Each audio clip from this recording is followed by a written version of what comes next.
State Champs Live is presented by Lawrence Technological University, where Blue Devils dare.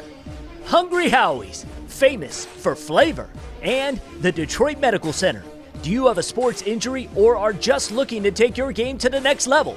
Go where the pros go. Visit dmc.org/gamechangers.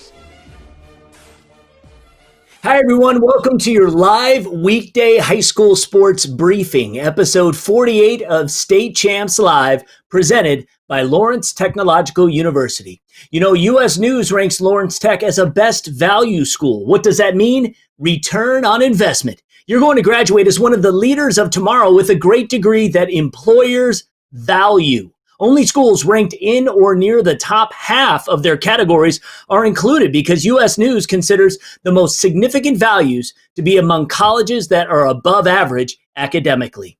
Begin your future at ltu.edu. We are live right now on Facebook, YouTube, and Twitter every Monday through Friday at 2 p.m. My name is Lauren Plant, and we are talking the latest and hot recruiting news today. And will recruits get a chance to put their skills on display this summer? 24/7 Sports' Allen Trieu joining us again as he does every couple of weeks. If you have any questions regarding football recruiting, start sending them now on Facebook, Twitter, or YouTube. But right now, let's get to the headlines for Monday, June 8th. Basketball coaches walk for peace. Answering the call to action from organizers Lamonte Stone and Horatio Williams, basketball coaches, players, and officials from Southeast Michigan gathered in Detroit for a peaceful march Sunday afternoon. The coaches walked for little over a mile from the Horatio Williams Foundation on Antietam to the Spirit of Detroit statue on Woodward. The walk took place in the name of combating social injustice and advocating for equality for all Americans. Penske says no fans, no Indy 500.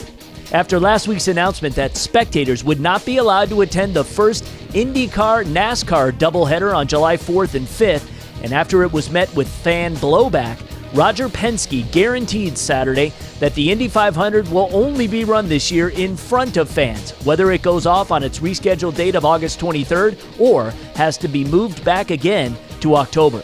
The Indy 500 has been held annually since 1911, with the only exceptions taking place for 2 years during World War I and 4 years during World War II.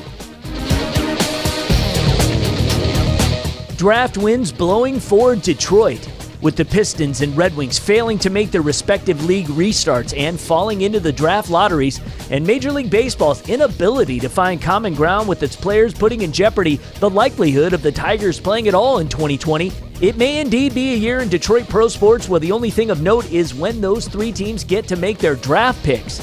The Tigers are up first, holding the number 1 overall pick in Wednesday's abbreviated 5-round MLB draft. The Red Wings will enter the first phase of the NHL draft lottery on June 26th, while Pistons will find out after the August 25th lottery where they'll pick in this year's NBA draft, which was slid back to October 15th. All right, so those are today's headlines. Let's get to today's Hungry Howie's Twitter question of the day. Who should the Detroit Tigers select with the number 1 pick in the 2020 MLB draft? You might have heard a lot of news on this over the weekend.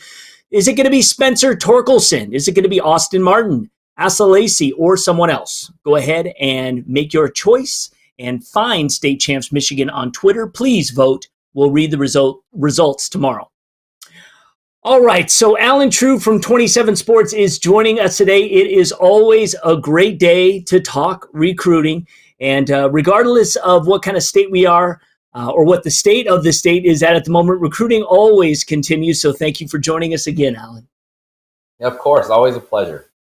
All right, so it's great. And let's start what's going on with the camps. I know this is kind of what a lot of people are wondering, especially football recruits. Since the loosening of gatherings are now happening, maybe sooner than originally expected, what does that mean for recruits who want to show off their skills and attend these kind of combine camps?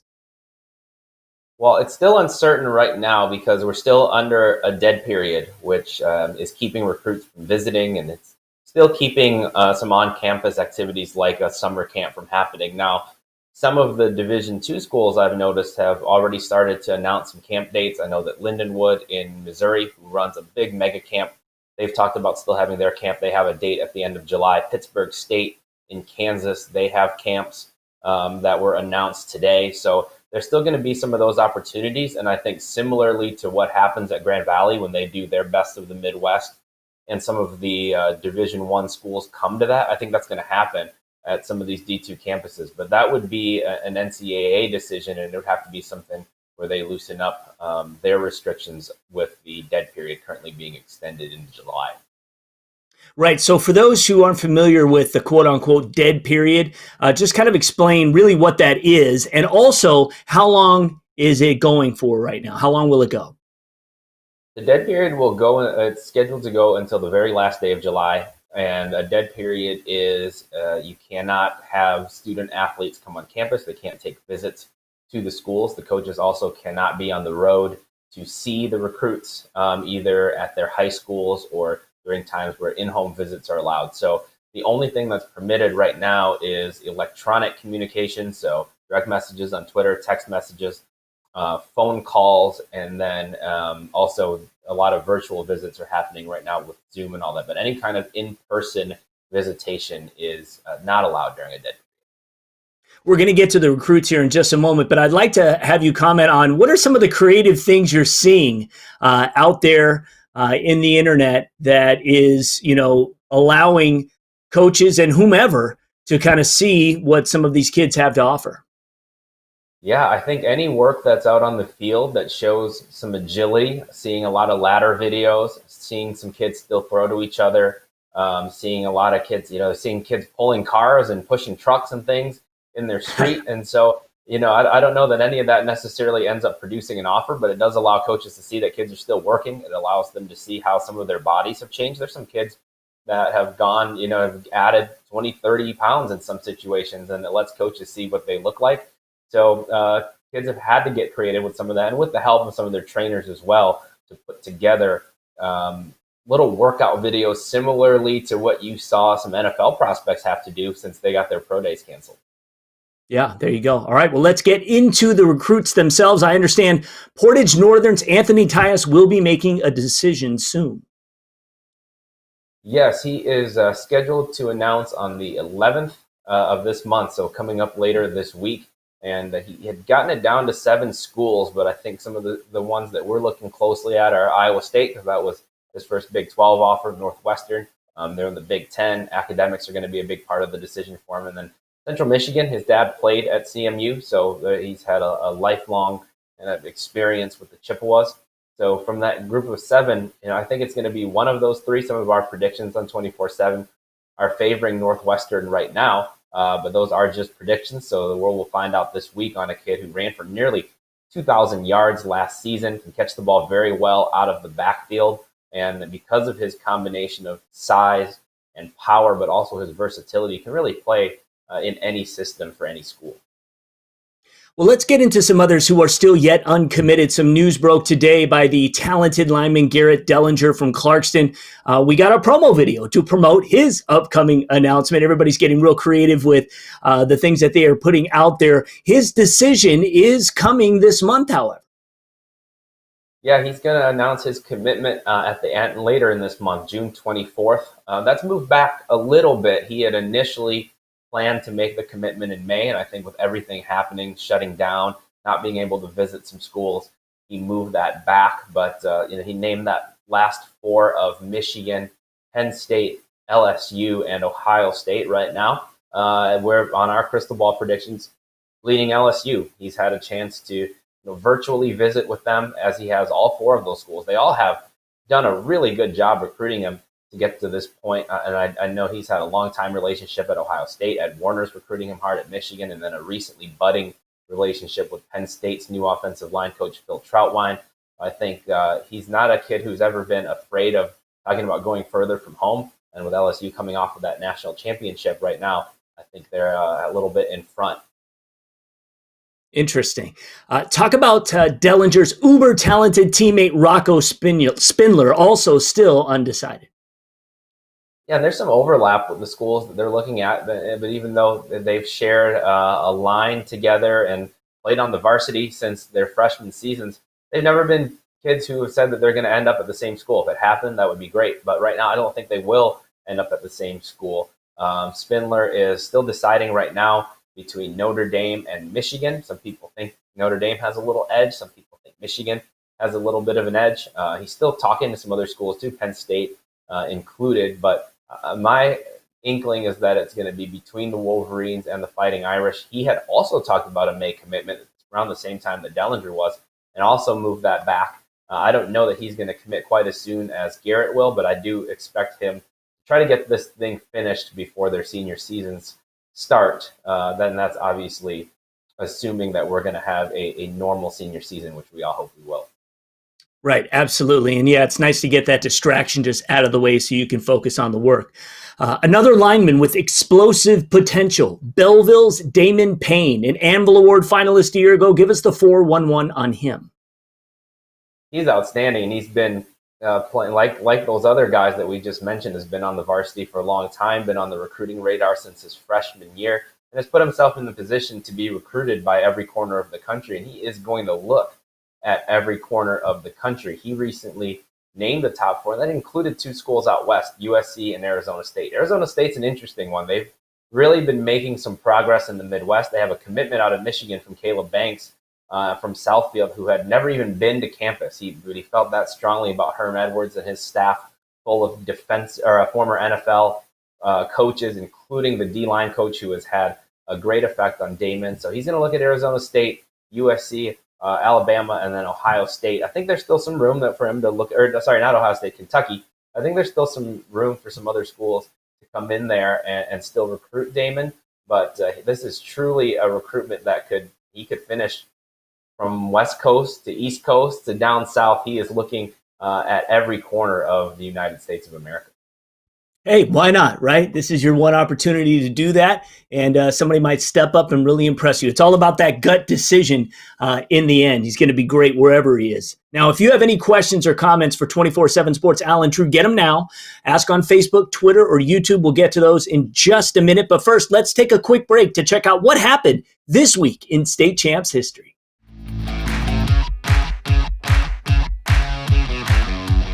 We go to just 1 year ago and the Division I Boys Lacrosse State Semifinal between Lake Orion and Detroit Catholic Central. Lake Orion hoping to make the state finale for the first time in school history, and they led 7-3 at halftime. CC came into the game the defending state champs, outscored the Dragons 7-1 in the third period, took a 10-8 advantage. Jumped to the late stages of the game, Shamrocks down 13-12. Ryan Burney tying it up. We went into overtime, and in the extra session, it's Burney once again netting the game winner as Detroit Catholic Central wins this thriller 14-13 the final.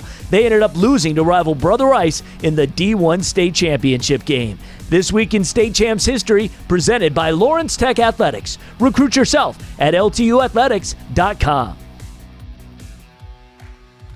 All right, thank you very much. All right, and Alan, we do have one comment for you, and it basically asks, are we going to see an uptick in commitments now that many of the restrictions put in place are being loosened?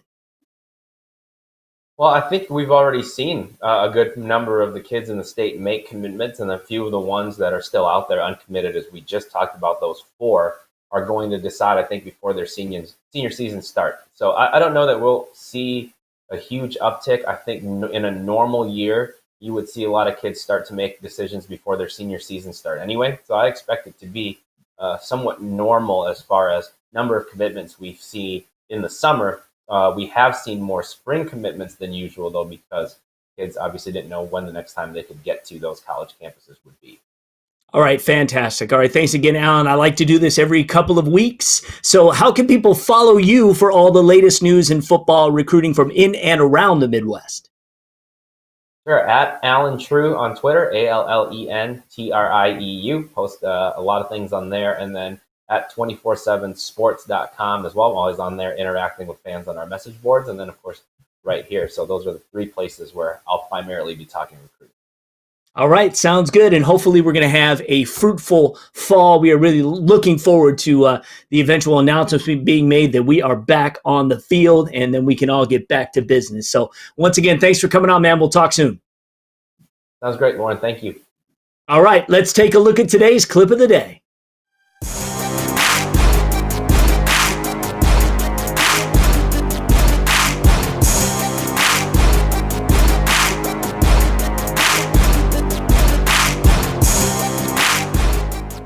And that's your clip of the day. And you can send us a link to your clip on any of our social media platforms. Might just see it right here on the program. Let's check out today's DMC Game Changer sample.